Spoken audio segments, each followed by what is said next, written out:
Irmãos, eu quero compartilhar com vocês uma palavra de cunho, eu acredito, mais pessoal nessa noite. Sei que vocês têm experimentado uma sequência de exposições bíblicas sobre a edificação da igreja, né? Uma prática certamente que o Mateus também aprendeu. Mas, então, como a minha função hoje é vir de fora, a gente fica mais livre para poder trazer uma mensagem que, se Deus quiser, possa falar ao seu coração, à sua necessidade pessoal. Abre a sua Bíblia comigo no Evangelho de João, no capítulo 5. Quero ler com você do verso 1 até o verso de número 15.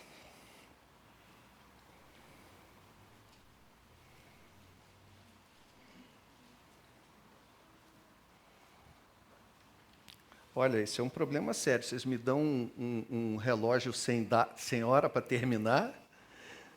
Não tem hora aqui, ó. Eu nem sei que horas que vai ser, hein? João, capítulo 5, a partir do verso 1, diz assim, todos acharam? Se vocês forem colocar aqui, eu vou ler a Almeida Revista e Atualizada mesmo, tá? Diz assim, passadas estas coisas, havia uma festa dos judeus e Jesus subiu para Jerusalém. Ora, existe ali, junto à Porta das Ovelhas, um tanque chamado em hebraico Betesda, o qual tem 5 pavilhões.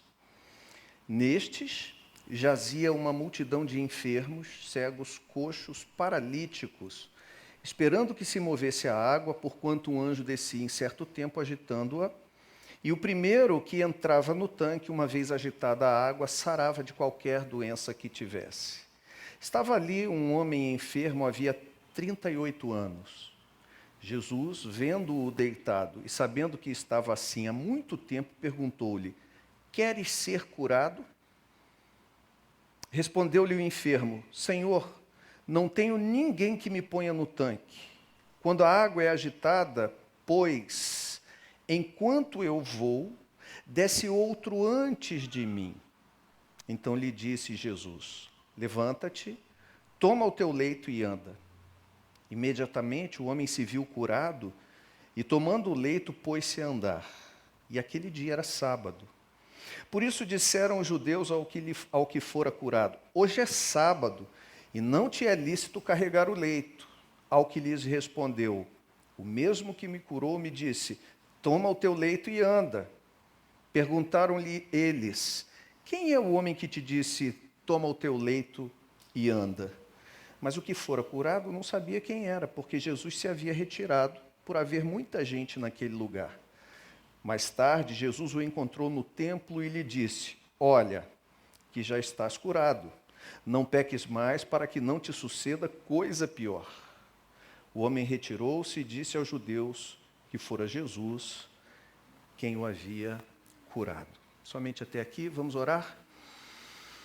Mais uma vez, Senhor querido, nós queremos louvar o Teu nome e Te bendizer. Queremos colocar a nossa vida diante de Ti, invocar a presença do Senhor e a luz, a clareza, a iluminação do Teu Espírito sobre nós, porque nós compreendemos perfeitamente que sem a ação do Teu Espírito em nós, desagravando os nossos ouvidos e abrindo os nossos olhos, nós não conseguimos não apenas compreender o texto, mas, sobretudo, experimentá-lo intimamente numa transformação. Nós sabemos que isso é obra do Senhor em nós, e nós precisamos dessa obra também nessa noite, em nome de Jesus.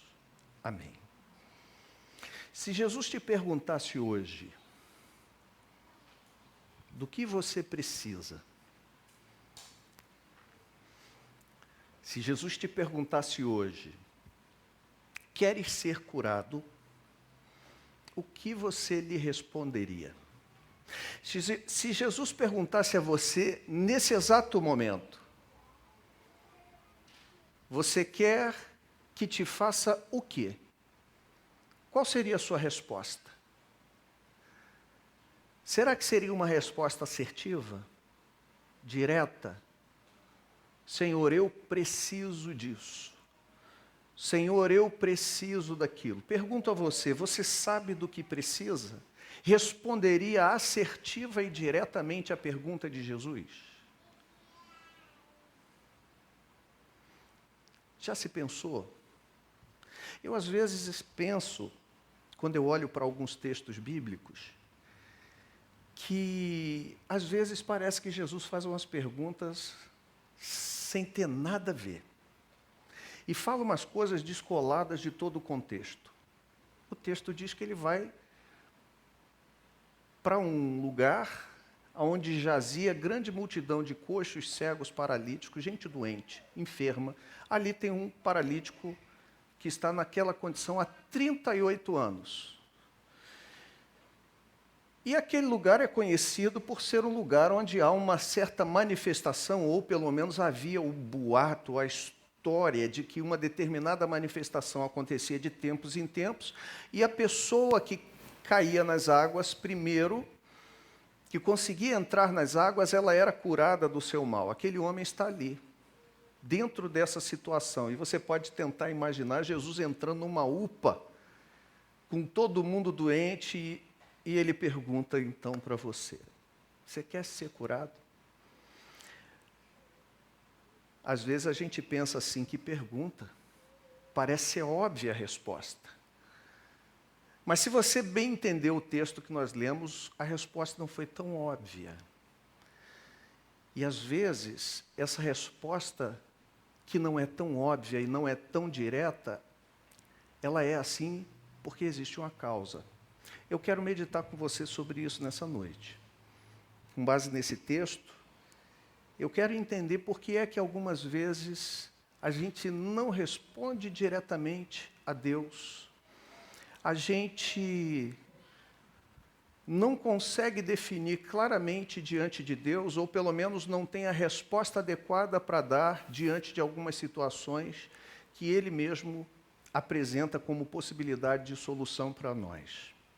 Mas antes disso, eu quero colocar você um pouquinho a par do contexto dessa passagem. João diz que Jesus voltou da Galiléia para a Judéia, a fim de participar de uma das festividades em Jerusalém, e acaba passando por aquele lugar conhecido como o Tanque de Betesda. A palavra hebraica Betesda, vem a junção de duas expressões, de duas palavras hebraicas, que significa literalmente casa de misericórdia.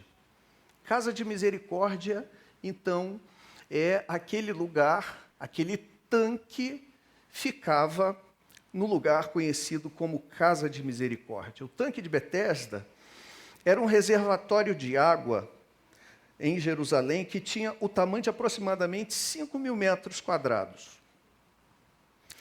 Ele era um local visitado por muitas pessoas enfermas, o próprio texto diz isso, e pessoas inválidas.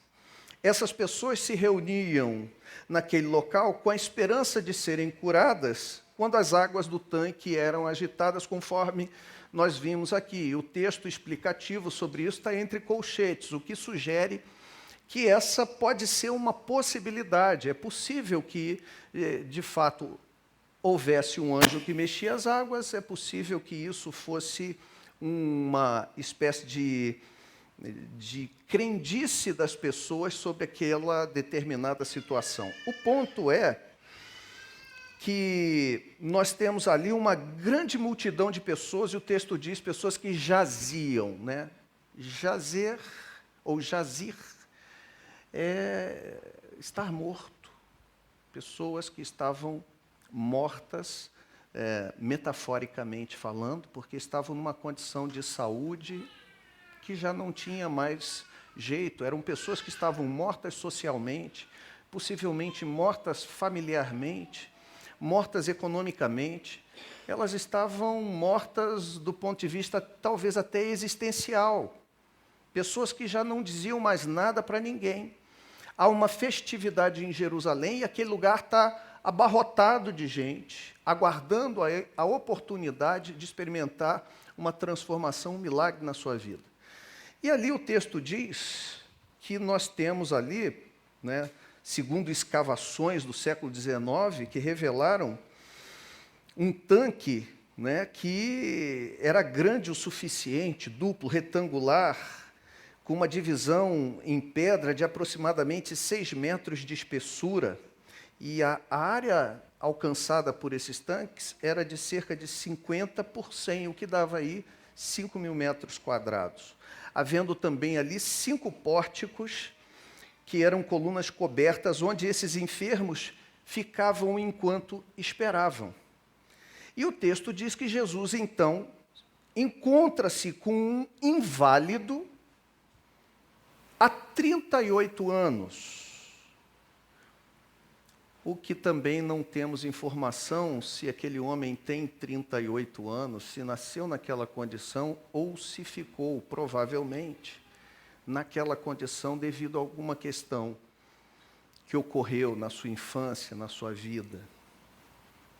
O ponto é que, ao se encontrar com aquele homem, a pergunta de Jesus parece ser uma pergunta completamente fora do contexto.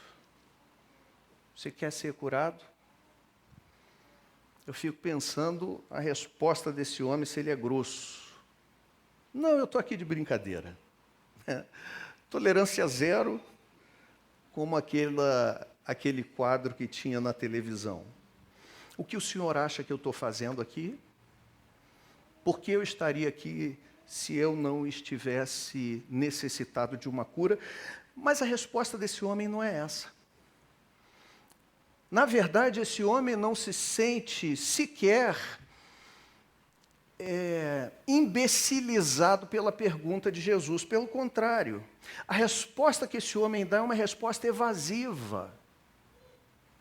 Ele sai pela tangente e sua resposta é: Senhor, eu não tenho ninguém que me ponha no tanque quando a água é agitada. É uma espécie de pergunta que Jesus está fazendo de uma coisa e uma resposta sobre outra coisa. A pergunta de Jesus ali é clara e foi a pergunta que eu te fiz nessa noite. Se Jesus perguntasse a você hoje, quer ser curado? O que é que eu preciso que te faça? O que é preciso que te faça? Você saberia responder? Ou será que a sua resposta e a minha para Jesus seria como a desse homem, evasiva? Não, Senhor, sabe o que é? É que eu tenho um parente, eu venho de uma família, eu não tenho quem me ponha no tanque, essa é a resposta dele. Jesus não está perguntando isso. E aí, o que me levanta a questão aqui nessa noite é: por que aquele homem foi evasivo em sua resposta? Por que sua resposta não é direta, assertiva? Quero, Senhor. Porque a resposta é uma desculpa por infortúnio. À primeira vista, a pergunta parece impertinente. Se a gente pensa, é claro que o homem queria ficar curado, do contrário, o que estaria fazendo naquele lugar? Mas o ponto é, que motivos poderiam haver para aquele homem não responder a Jesus de forma assertiva à sua pergunta? E eu diria para nós nessa noite, que motivos podem haver para que nós não respondamos assertivamente a Jesus, se porventura nos deparamos com a possibilidade da cura e da transformação em nossas vidas que Jesus pode operar? Eu queria sugerir algumas ideias e algumas reflexões. Por que motivos aquele homem não respondeu assertivamente e por que motivos talvez eu e você também não respondamos assertivamente a Cristo diante de uma situação como essa? A primeira delas é que talvez aquele homem não tivesse uma boa justificativa pelo seu insucesso. Por que que diante da pergunta, queres ser curado? Ao invés da resposta objetiva ser, quero, Senhor, quero. E ele não faz isso. E por que é que diante de algumas proposições de Deus para nós, às vezes a gente também não faz. A primeira é porque talvez, no caso daquele homem, e no nosso caso, mas no caso daquele homem, talvez aquele homem não tivesse uma boa justificativa pelo seu insucesso. Pensa comigo, são 38 anos. São muitos anos naquele estado, naquela condição. Talvez, quantas vezes esse homem já houvera tentado responder aquela pergunta? Talvez esse homem já estivesse ali há tanto tempo que também podia, inclusive, ter se esquecido do real motivo pelo qual ele estava ali, ou mesmo perdido o interesse em responder.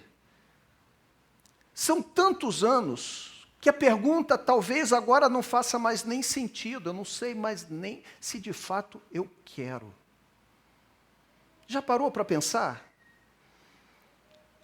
Será que o fato daquele homem estar ali há 38 anos é tão óbvio assim que ele quer ser curado? Ou será que esse homem já está num ponto em que ele está ali há tanto tempo? Ele já esqueceu o motivo pelo qual chegou ali? E talvez ele já não esteja mais nem querendo fazer tanto esforço para sair dali. A resposta não é objetiva. A resposta é só uma desculpa para continuar naquele lugar, para continuar daquele jeito. É possível que esse homem não tivesse mais justificativas para o seu insucesso. Pensa comigo. Quantas possibilidades pode ter na nossa vida? Fulano, por que é que você não resolve a sua questão financeira ou a sua questão profissional? Você quer resolver isso na sua vida? E às vezes você não aguenta mais dar resposta para os outros, porque você não consegue mais encontrar justificativas para aquilo. As pessoas pensam, você não quer mudar de vida, ou te perguntam, e você já não tem mais nem como justificar o seu insucesso. Não sabe por que foi parar ali, não sabe por que condições aquilo aconteceu na sua vida, e já nem sabe mais se você de fato quer sair daquela condição.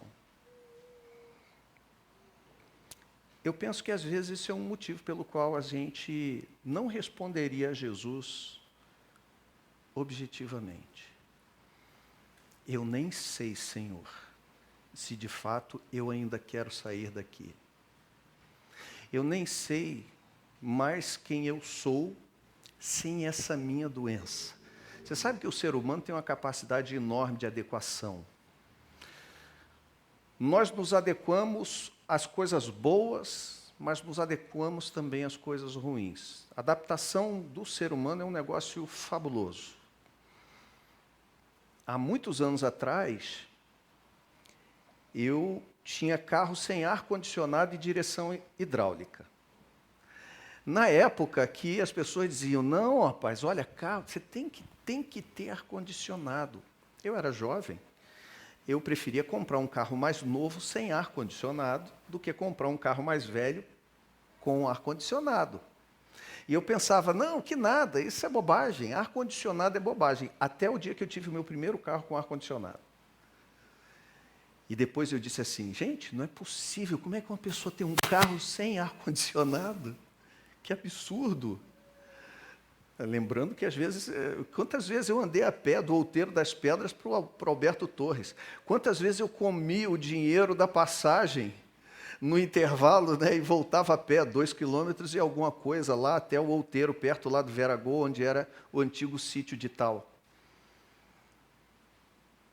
Mas você se adapta e depois você não quer um carro sem ar-condicionado. E depois foi quando eu comprei um carro com ar-condicionado de direção hidráulica, que eu achava que era besteira. Não, direção é bobagem. E aí você compra um carro com direção e diz assim, não, se eu for comprar um carro de novo, tem que ter ar e direção. Não pode ser um carro sem ar e direção. É óbvio que se amanhã a vida der uma reviravolta, você volta a andar de ônibus. e a pé, sem problema. Mas enquanto você pode escolher, você começa a se adaptar a coisas boas. E depois de um tempo passou a ser o carro automático. Carro automático é frescura, isso é coisa de gente fresca, né? Até o dia que você descobre que a tendinite do seu joelho esquerdo não existe mais, porque você não fica debreando no trânsito lá de Niterói e Rio de Janeiro. Aí você fala assim, meu Deus, isso é um céu na terra, carro tem que ser automático. Como eu disse, a gente se adapta a coisas boas, mas a necessidade também faz a gente se adaptar a coisas ruins, a condições precárias. E essas condições precárias, às vezes, na vida, fazem com que a gente se acostume com elas e tenha a mesma dificuldade de sair dessas condições quanto a dificuldade de sair de condições melhores para trás. É possível que aquele homem não tivesse mais uma justificativa boa pelo seu insucesso. O segundo motivo pelo qual eu acredito que é possível que aquele homem não tenha respondido a Jesus de forma assertiva, é porque talvez aquele homem tivesse medo de ter de enfrentar suas limitações pessoais e ter de superá-las. Pensa comigo, paralítico há 38 anos, mas estava vivo. Como é que esse cara viveu paralítico ali? Porque a gente está lendo o texto, mas não está visualizando o drama. São 38 anos. Falei para vocês que há 37 anos atrás eu estava numa noite aqui, onde era ali o antigo necrotério. Não sei nem se é ainda. Aqui do lado é? Ainda? Pois é. O IML era ali. Eu estava há 37 anos. É tempo para chuchu. Quanta coisa já aconteceu na minha vida? São 38 anos. E eu pergunto a você, como é que esse cara sobreviveu esses 38 anos? Ele precisou arrumar um sistema de captação de recurso financeiro. Não é verdade? Provavelmente esmolando, recebendo dinheiro de doação, esmola. Outra, esse cara teve que comer durante 38 anos. Nenhum de nós aqui acredita nesse papo de que é possível viver de luz. Tem gente aí na internet que diz que vive de luz, que está há 2 anos sem comer. Um dia desse eu vi uma moça dizendo, estou há 2 anos sem comer nada, eu vivo de luz. Então essa luz tem que ser forte para chuchu. Mas esse cara alimentou-se, ele precisou comer esse período. Esse cara precisou criar uma espécie de moradia. Ele morava ali ou ele ia para ali todos os dias? Se ele ia para ali todos os dias, aonde ele morava e quem fazia o seu traslado? Se ele não morava em outro lugar e ele morava ali, como foi esse puxadinho? Como foi que ele construiu essa estrutura de vida? Outra, segurança. Ele conhecia o lugar, ele conhecia as pessoas, são 38 anos. Agora pensa comigo, você quer ser curado? Aí ele diz, quero. Beleza, pega as suas coisas e anda. Você sabe o que Jesus deu de presente para esse cara? Jesus deu alguns problemas de presente para esse cara. Uma vez curado, teria de abrir mão de todas essas, aspas, conveniências que lhe foram incorporadas à vida. Ele tinha que sair dali agora. Ele bonzinho vai pedir esmola? Ele tem que trabalhar. Ele tem de superar suas fraquezas e medos, porque de repente ele não vai poder mais morar naquele lugar. Ele vai ter que voltar a se deparar com as coisas da vida, trabalhar arduamente, constituir uma família. As responsabilidades, e olha, isso aqui é tão sério, que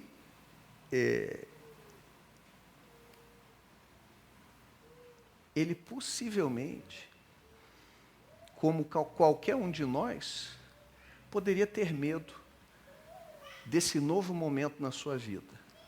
Então, enquanto a gente pode pensar, a resposta é óbvia, queres ser curado? É claro que eu quero ser curado. Às vezes não é tão óbvio. Deixa eu fazer as contas. Se eu for curado, eu vou ter que fazer o quê? Aonde eu vou comer? Tenho que arrumar um trabalho. Como é que as coisas mudam?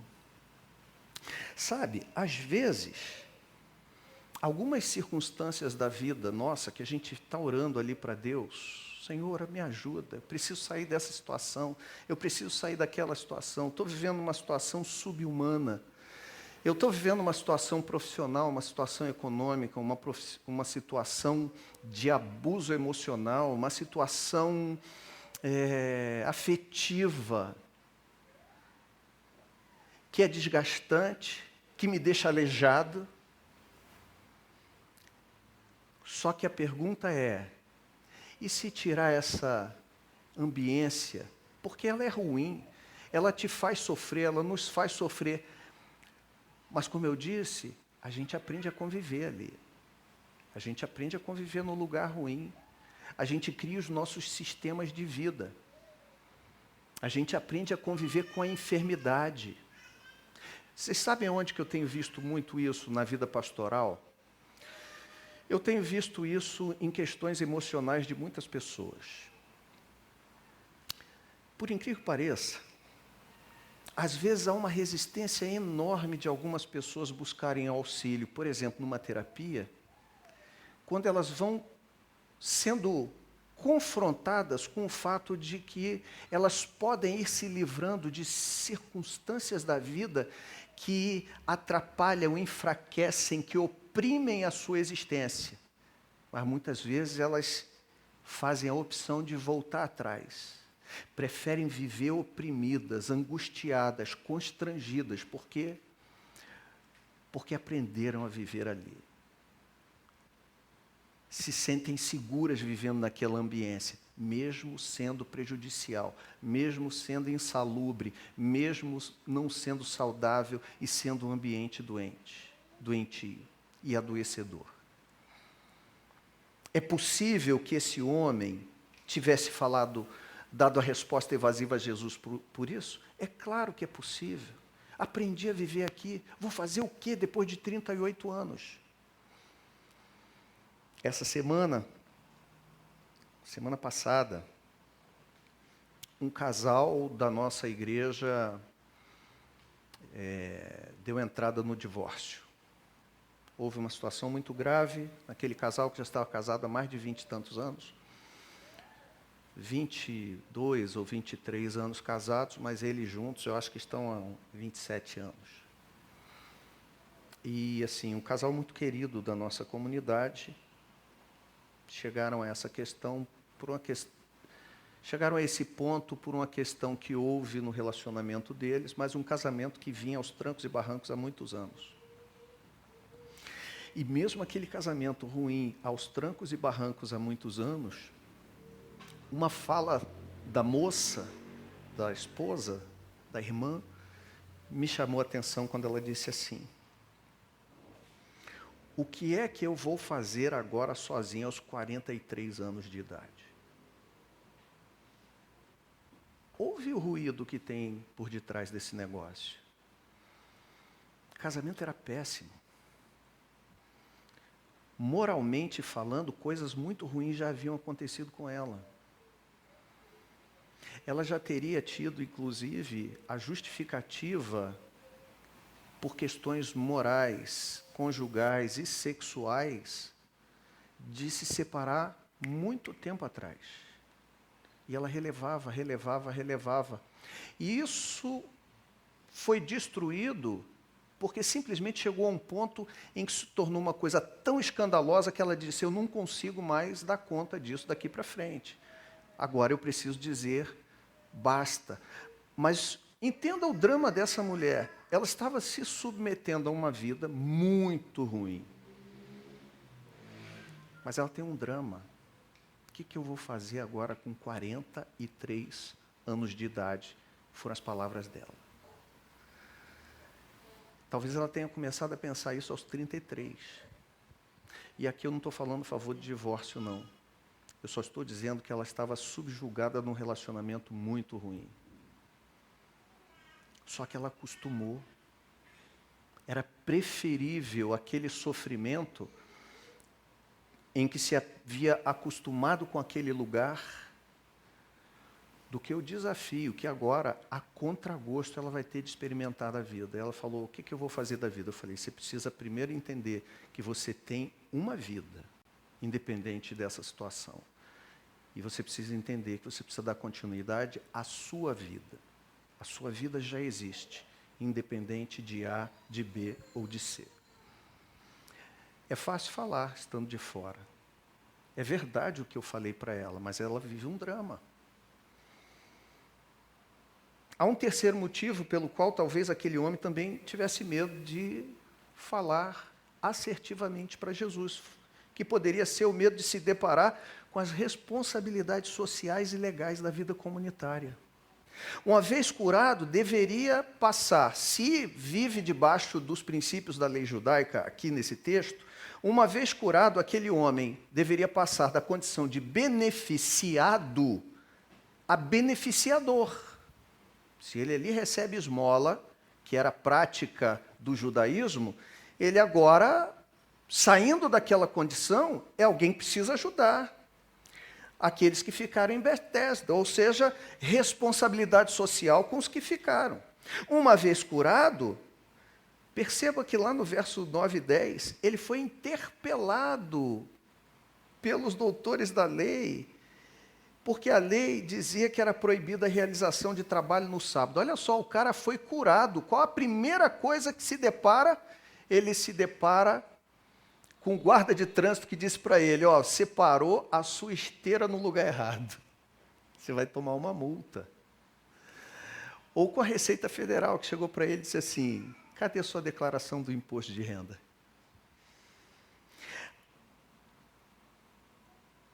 Agora ele tem responsabilidades sociais, uma vez curado. Será que eu quero esse negócio? Eu não sei, não deve ser da época de vocês, não. Mas há muito tempo atrás tinha uma propaganda assim que eu achei fabulosa, tinha na televisão. Na época que existia locadora de vídeo, tá, gente? Quem é da época de locadora aí vai entender. E tinha uma propaganda na televisão de um camarada que tinha uma locadora, mas uma locadorazinha assim, muito pequenininha, sem investimento, sem nada. E ele, com pouquíssimos clientes. Essa propaganda existiu por um tempo. E aí vinha uma pessoa e dizia, fulano. Aliás, minto, ele começava a pensar naquela locadora, pouquinha gente, né? E ele começava a pensar, ele em Cancún, uma viagem de avião, ele e a esposa lá do lado da Torre Eiffel, e um carro novo, aquele negócio. Aí, junto nesse pensamento, o que vem? A loja dele cheia, tendo que aumentar, ele fazendo um monte de conta, trabalhando pra caramba, cuidando disso tudo, aquilo tudo aumentando, aí o sonho, puf, apagava o negócio. Ah, não, trabalho demais. Dá muito trabalho ter uma vida melhor. E aí, o moral da história era, ele continuava com seu negocinho pequenininho porque era mais cômodo. Ele não ia ter tantas responsabilidades, ele não ia ter de dar conta de tanta coisa. Às vezes, irmãos, ser curado, ser transformado, experimentar o benefício de Jesus na vida da gente, que tira a gente da lama que a gente está, vai dar um trabalho. É tudo que a gente quer, por um lado, e por outro lado, é tudo que a gente não quer. Os desafios, as responsabilidades legais, sociais, as responsabilidades da vida comunitária. Será que você quer? Eu acho que essa é a pergunta que Jesus está fazendo para esse cara. Queres ser curado? É mais ou menos assim, cara, é isso que tu quer? O que tu está fazendo aqui? Você quer ser curado mesmo?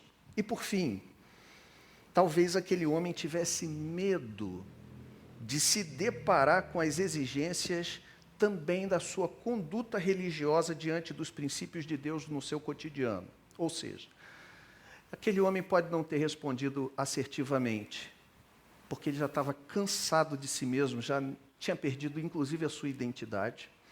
É possível que aquele homem não quisesse se envolver com o desafio de ter de arrumar todo um sistema de vida. É possível que aquele homem tivesse medo de se deparar com responsabilidades sociais e legais da vida comunitária. E, por fim, é possível que aquele homem tivesse medo de se deparar com as exigências de Deus. Quais são? Jesus encontra aquele cara e diz: olha, agora tu estás curado. Vá e não peques mais para que não te suceda mal pior. Caramba! Enquanto eu era doente, eu não tinha responsabilidade nenhuma. Enquanto eu era doente, Deus não chegou para mim e exigiu nada de mim. Agora, qual é a minha desculpa diante de Deus? Paralítico estava livre de novos desafios, de novas tentações, de novas provações. Mas ao encontrar-se com Jesus, fui confrontado a não pecar mais.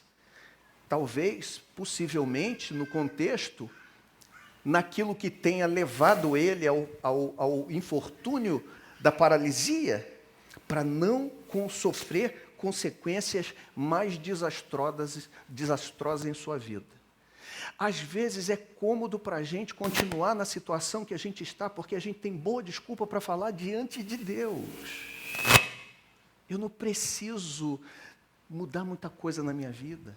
Eu não preciso ter de redimensionar algumas coisas da minha vida. Eu sou um pecador, estou aqui, mas eu sou doente. Eu estou limitado.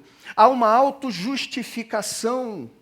Só que agora Deus vem, quebra as minhas cadeias, me bota de pé, está tudo resolvido. E agora? Filho, agora você tem que andar direitinho e bonitinho. E não é mais porque as circunstâncias te limitam. Agora é pela sua liberdade, a liberdade que você conquistou, que você alcançou, e que vem com a responsabilidade de ter de fazer com que você se mantenha íntegro diante de Deus. Quem quer viver com um peso desse nas costas, é melhor talvez continuar sendo paralítico. Eu vou ter que dar conta de todo esse negócio? Mas caminhando para o fim aqui, irmãos, eu preciso lembrar que esse texto não fala de gente paralítica, principalmente, né? Eu preciso lembrar que, apesar de ter um monte de gente paralisada na vida, ou mesmo prisioneira na casa de misericórdia, porque essa aqui é a máxima, esse homem é um prisioneiro na casa de misericórdia. O mais fascinante é que a Bíblia fala de um Deus que intervém na vida humana. E esse texto fala de Jesus intervindo na história desse homem, a despeito da sua imprecisão. Isso me dá uma esperança enorme. Não sei se você também tem essa mesma esperança. A esperança de que esse microfone é aqueles que começam a avisar assim, ó, você já está falando demais, a bateria está acabando. Não é assim, gente? Está acabando a bateria, Mateus? Mais ou menos, né? Já combinou com ele assim, ó, bota para 40 minutos, que ele vai falar mais, ó, ele é perigoso. Mas, irmãos, o mais fascinante é que a Bíblia fala de um Deus que mexe e age na vida da gente. Você já pensou se Deus dependesse das respostas precisas e assertivas nossas? Se Jesus, como muitos dizem por aí, não, dependendo da sua resposta, não posso fazer nada por você, eu não posso fazer nada na sua vida. É isso que a gente encontra nesse texto? Eu fico pensando, esse cara deve ter ficado com uma raiva enorme de Jesus. É óbvio que não, né? Mas uma piada. Porque o negócio é o seguinte, cara, eu não te respondi que quero ser curado, você me mandou ficar de pé, e agora? Tu me arrumou um problema. Porque agora eu faço o quê? Eu estou há 38 anos aqui, saio daqui para onde? Aonde eu durmo essa noite? Amanhã eu como o quê? Preciso arrumar trabalho. É isso aí, tu já está curado. E para piorar, o fariseu infeliz já me encontra ali, eu mal fui curado, o cara já diz assim, a lei está dizendo que tu não pode andar com essa esteira debaixo do braço, hoje é sábado. E ele pensa assim, caramba, eu estava com essa esteira, fazia o que queria, ninguém me enchia a paciência. Foi só eu ser curado, foi só Jesus fazer alguma coisa, eu já tenho demanda para responder. Mas eu fico fascinado, porque Jesus não está nem aí para as nossas imprecisões. É disso que a Bíblia fala. A iniciativa de um Deus por meio de Cristo. Essa é a mensagem do Evangelho. Eu e você, muitas vezes, não sabemos discernir, entender, compreender e mesmo sermos capazes de definir o que será bom ou não para nós. Mas Ele sabe. E como é que a gente vê isso? Primeiro, Ele deixa a festa de lado para se encontrar com esse homem que estava sofrendo num lugar de dor, tristeza e morte. Versos 2 e 3 dizem o quê? Que era tempo de festividade em Jerusalém. E Jesus faz o quê? Jesus deixa a festa de lado, deixa o salgadinho de lado, deixa os comes e bebes e a alegria de lado. E para onde ele vai num dia de festa? Ele vai para um lugar onde jazia uma grande multidão de cegos, coxos, enfermos e paralíticos. Ele vai para o lugar do sofrimento. Ele não se ilude com a alegria da festa. Pelo contrário, ele veio justamente para restaurar os sofredores. Ele veio justamente para salvar os pecadores. Ele veio justamente para transformar a vida de homens e mulheres que às vezes não conseguem dar a resposta adequada a esse próprio Deus. Um homem que na casa de misericórdia o que menos experimentava era a misericórdia dos homens havia 38 anos, porque eu fico pensando, talvez o cego, quando ouvia a água mexer, alguém dizia, o cego dizia assim, quando a água mexer, me mostra só a direção, vira o meu corpo para lá que eu vou dar 100 metros rasos. E ele corria e pulava na água, não sei, se fosse o segundo ele estava ferrado, arriscado de ser morto, afogado. Mas o paralítico vai fazer o quê? E não tinha nem ninguém que fizesse a beneficência de colocá-lo lá. Mas Jesus vai para lá, para o lugar da morte, o lugar da tristeza. Uma outra evidência disso é que no meio de tantos necessitados, a Bíblia diz que é uma multidão, em 5 pavilhões, 5.000 metros quadrados, Jesus chega exatamente a ele. O verso 6 diz que Jesus o viu, Jesus sabia do seu estado e Jesus se interessou ao ponto de oferecer-lhe ajuda. A Bíblia nos conta que essa é a iniciativa de Deus. Olha, a verdade seja dita, se não fosse Deus, você ia estar aqui hoje? Você não estaria. É possível que nem você soubesse responder o que precisava, em dado momento da sua vida. Em dado momento da minha vida, aqui em Itaboraí, até os 18 anos de idade, eu posso dizer para você que eu passei, não vou dizer as melhores épocas da minha vida, mas no que diz respeito à minha infância e juventude, até os 18, 19 aqui, foram muitas coisas boas e foram muitas coisas terríveis. Muitas, muito ruins.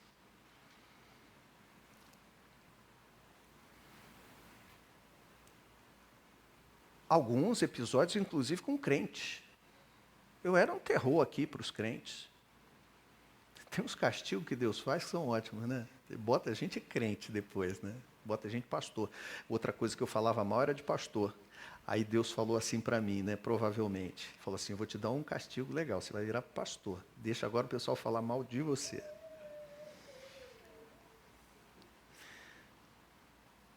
Se não fosse Deus agindo na minha vida em dado momento, me chamando, me mostrando, independente da minha capacidade de respondê-lo, eu não estaria aqui.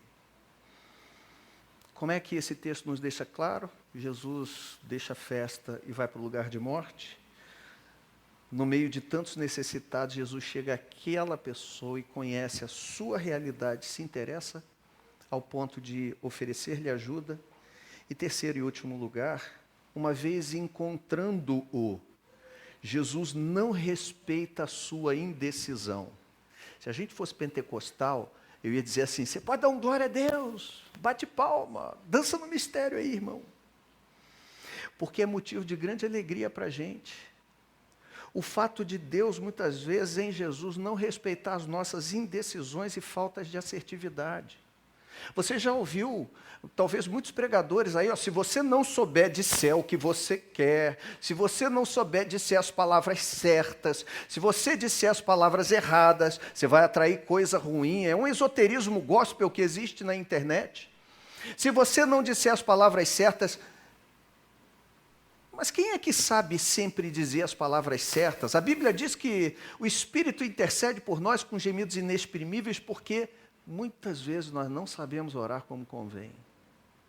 Às vezes a gente não sabe nem o que pedir, nem como falar. Às vezes a gente não tem nem palavra. Só pode se colocar diante de Deus e esperar a sua intervenção. E o que Jesus faz na vida desse homem? Ele o restaura através de sua autoridade, porque no fundo, Deus tem um projeto para a vida dele. E ele faz isso lhe dando 4 ordens. Ele ordena ao homem sair da inércia em que se encontrava. Levanta-te. Para quem estava paralítico há 38 anos, ouvir um negócio desse é assustador. Ele lhe ordena subjugar aquilo que o subjugava. Toma a tua esteira. Eu estou achando, sinceramente, que aqui há uma espécie de treinamento em tempo recorde de Jesus com que o cara, as etapas que ele precisa dar conta na vida. Sair daquela condição da inércia, subjugar aquilo que o subjugava. Ora, olha, você era dependente dessa esteira. Deixa eu falar uma coisa para você, agora tu pega essa esteira, bota debaixo do braço. É você que vai determinar essa esteira, não ela que vai determinar o seu lugar agora. Ele lhe ordena tomar uma atitude diante dos desafios da vida. E anda. Anda. Vai para frente. É bem verdade que às vezes a gente não sabe nem para onde deve começar indo. Mas o ponto é que quando Deus faz algo na vida da gente e nos desafia, como desafiou esse homem, disse, anda. Tudo começa ali. Isso aí, fiquem calmos, gente. Devia ser apenas uma... Eu acho que era uma... Faz parte da encenação aqui. A gente tinha combinado. Ele fala, anda, ele deu 2 passos ali. E por fim, ele lhe ordena viver uma vida reta diante de Deus. Vá e não peques mais. Você agora tem uma responsabilidade também diante de Deus. Deus transforma a nossa vida, mas espera que nós venhamos a lhe dar uma contrapartida nesse sentido. O ponto para nós, uma vez curado e restaurado, o homem partiu anunciando Jesus. Eu quero fazer pelo menos 2 perguntas para você nessa noite, para a gente concluir. É possível que alguns dos fatores mencionados aqui hoje estejam te impedindo de viver a vida que Jesus tem para você? É possível, deixa eu tentar esclarecer, é possível que você já venha orando constantemente por uma determinada questão, você tem uma certa impressão de que Deus deseja realizar determinada coisa, mas ao mesmo tempo em que você deseja e ora por uma transformação e mudança na sua vida, existe uma força, talvez de igual intensidade, em você, que te causa medo, pavor, receio de experimentar isso que Deus tem de novo na sua vida? É possível que alguns dos fatores mencionados, quais fatores mencionados? É possível que você não queira sair dessa posição, porque você já está há tanto tempo nesse lugar que você já não sabe mais nem se deseja? É possível que você não queira sair dessa posição porque você já se acostumou com a ambiência desse lugar. É um lugar de sofrimento, mas você já o conhece. É um lugar de sofrimento, mas esse lugar te dá o alimento. É um lugar de sofrimento, mas você já se constituiu a sua segurança naquele ambiente. É possível que você não tenha experimentado ainda, porque você não quer se deparar com as responsabilidades legais, sociais, morais da vida comunitária. Ah, não, Luiz, quero não, isso vai me dar um trabalho danado. Eu prefiro continuar nessa miséria que eu estou vivendo aqui, mas... porque vai ser tanta coisa que eu vou ter que fazer. Você tem medo desse desafio? Ou será que é possível que você também não tenha respondido ainda positivamente e isso esteja impedindo você de experimentar a vida que Jesus tem para você, porque você tem medo de a partir de então, ter uma postura mais firme diante de Deus? Deixa eu falar uma coisa para você. Às vezes é bom ficar sentado na cadeira, porque enquanto ficamos sentados na cadeira, não estamos aqui na frente, não estamos numa posição de maior destaque. Mas Deus tem uma vocação para cada um, e às vezes não é só, porque quem vem para frente não vem pelo destaque, se destaca, mas quem vem para frente vem pelo serviço. E às vezes a gente não quer o serviço porque não quer o destaque, porque a gente não quer a responsabilidade que a quem é dado é cobrado e a quem muito é dado, muito é cobrado. Então não, deixa eu ficar aqui, porque aqui ninguém me vê, ninguém cobra de mim, deixa o pastor Mateus. Pastor Mateus sim, porque se alguma coisa der errado, a gente dá nas costas dele.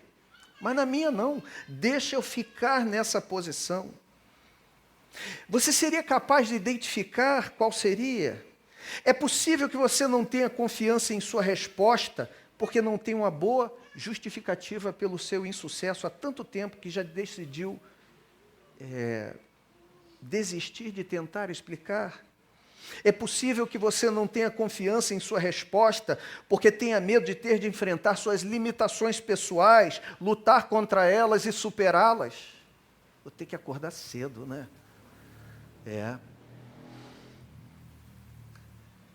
Eu queria tanto ser dono da minha vida, mas dono do meu nariz, mas eu tenho medo, né? E se isso der errado?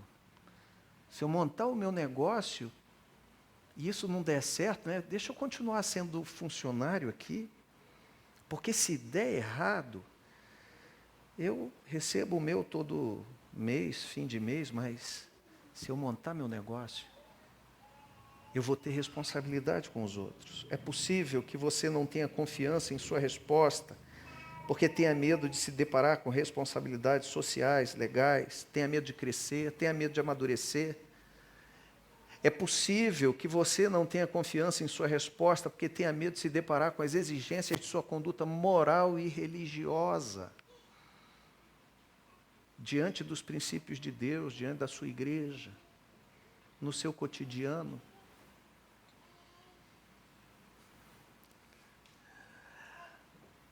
A verdade é que o tempo vai passando, quanto mais conhecido a gente vai ficando, a gente não pode mais nem se irar no trânsito. Porque as pessoas dizem, quem é? Pastor Luiz, ó. Olha lá o infeliz. Ele prega em tal lugar, uma beleza, mas olha lá o que ele está falando no trânsito. Um dia desse, eu estava lá em Itaipu, eu não sei se aqui tem problema também com as motos. Tem problema com as motos aqui também? Tem, né? Esse é o problema que está... Olha, gente, por 2 vezes agora, nos últimos dias, eles me deram um tapa no retrovisor para tentar quebrar o retrovisor do meu carro. Tem um negócio que me deixa com raiva, é isso. E num desses dias, o cara ficou revoltado e eu tentando chegar, quase subindo o meio-fio para deixar ele passar. Desculpa se tem alguém aqui que faz isso de moto, tá? Mas deixar o infeliz, é o Saul, né? Saul anda de moto aí pra caramba, eu sei, desde aquela época lá do seminário. E eu ali no cantinho espremido, e o cara passou, me xingou e deu um tapa no retrovisor para quebrar. Eu fiquei muito revoltado. Falei, caramba, eu estou tentando, mas fazer o quê? O sinal está fechado, ele meteu o sinal e foi embora. E eu estou parado ali, os carros parados na frente. Eu estava indo para Niterói, e aí peguei ali uma subida, comecei a subir, já tinha até esquecido. Daqui a pouco, quando eu olho lá na frente, ele que estava de moto, estava lá subindo devagarzinho, tá, passeando. Aí eu falei, ah, é ele. Falei, vou encostar do lado dele. Não ia derrubar, obviamente, né, gente? Não vou fazer isso, não. Abri o vidro do lado de lá, falei, vou encostar e vou enquadrar o cara no sentido de perguntar, pô, meu irmão, o que aconteceu com você, cara? Por que você fez isso no meu retrovisor? Gente, na hora que eu cheguei perto dele, eu falei, meu irmão, por que você fez isso no meu carro? Primeira coisa que ele fez, sacou o celular e começou a me filmar. Olha aí, ó, tá me atacando. E aí eu peguei o celular também, falei, vou filmar também você. Mas não adianta, né? E eu falei, cara, era só o que me faltava. Eu vim aqui confrontar o cara para perguntar, oh, infeliz, por que você quer quebrar o meu retrovisor por um negócio que eu estava tentando te ajudar? Mas eu já percebi que eu ia conseguir, era um escândalo ali. Mateus não ia nem me convidar para vir pregar aqui, depois que entrasse na internet, o pessoal falando, ih, pastor Luiz da Videira, aquele do Facebook, aquele infeliz que estava tentando derrubar o motoqueiro lá do Cantagalo, lá de... Às vezes, irmãos, essas coisas geram uma responsabilidade na vida da gente, ainda que forçada. Você para e pensa assim, eu não posso mais nem reclamar com o cara ali. E aí fechei o vidro, fui embora, falei, deixa eu ir embora. Porque às vezes a gente tem que dar conta não só da vida da gente, mas também da nossa conduta diante das circunstâncias. Às vezes é difícil responder a Jesus assertivamente, porque vai requerer muita coisa de nós. Mas ainda que você não saiba fazer isso nessa noite, eu queria dizer para você uma coisa, não perca sua esperança não. Jesus de ontem é o mesmo de hoje. Ele continua curando, salvando e transformando vidas por sua graça e misericórdia, a despeito de nós e a despeito das nossas respostas. Se você hoje souber que resposta dar a Ele, ou melhor dizendo, se não souber que resposta dar, talvez a melhor resposta seja ser sincero e honesto para o Senhor. Olha, Jesus, eu até quero ser curado, mas isso vai me dar um trabalho. Isso vai mexer em tanta coisa na minha vida. Eu não sei se eu ainda aguento isso. Mas o melhor caminho é a gente colocar a vida diante dele e aguardar que ele responda a resposta no tempo e do jeito que ele tem para a nossa vida. Se você identifica uma dessas questões na sua vida, talvez hoje seja a noite você dizer para Jesus, olha, eu não quero ser curado não. Quero não, Senhor. Eu não sei se ele vai respeitar a sua vontade. Porque quando ele quer mudar a vida da gente, ele muda. E depois a gente até descobre que foi para melhor mesmo, né? Apesar dos nossos medos. Mas é possível que hoje você identifique alguma dessas coisas na sua vida e você comece a refletir sobre elas. Graças a Deus que Ele responde apesar das nossas dificuldades em sermos assertivos. Amém? Vamos orar? Feche os seus olhos, curve a sua cabeça. Deus querido, louvamos o Teu nome nesta noite e Te agradecemos, Jesus, por Tua graça. O Senhor é bom, o Senhor transforma a nossa vida. Nem sempre a gente sabe que resposta dar. Nem sempre a gente sabe que caminho tomar. Às vezes a gente quer mudança, mas tem medo. tem medo de se deparar com coisas novas, com desafios, tem medo de se deparar com o custo da transformação. A gente muitas vezes não sabe como te responder, mas o Senhor sabe o que fazer. E por isso, nessa noite, não olha tanto para a resposta da gente, não. Realiza a tua vontade na vida de cada um de nós. A despeito, Senhor, da maneira como nós temos respondido ao Senhor, ainda que não de maneira tão assertiva, realiza, Senhor, a transformação e a obra que é preciso ser realizada na vida de cada um de nós. Nós somos como esse paralítico, Senhor. Nós temos as nossas enfermidades, como bem disse nosso irmão aqui, quando leu aquele texto de Efésios. Todos nós carecemos da tua graça. Todos nós somos como este homem, em dada medida que carecemos da direção do Senhor, uma direção que às vezes a gente não discerne, não conhece e às vezes tem medo mesmo. Mas o Senhor, que é conhecedor de todas as coisas e é amoroso, que hoje mesmo, Senhor, optou pelo tanque de Betesda, que é onde nós estamos, o lugar da misericórdia. Vem aqui, Senhor, e age na minha vida e na vida dos meus irmãos, para que nós possamos, Senhor, experimentar a transformação que a gente precisa, mas que às vezes a gente nem se dá conta. Que o Senhor faça isso em nós. É a nossa oração em nome de Jesus. Amém. Pastor.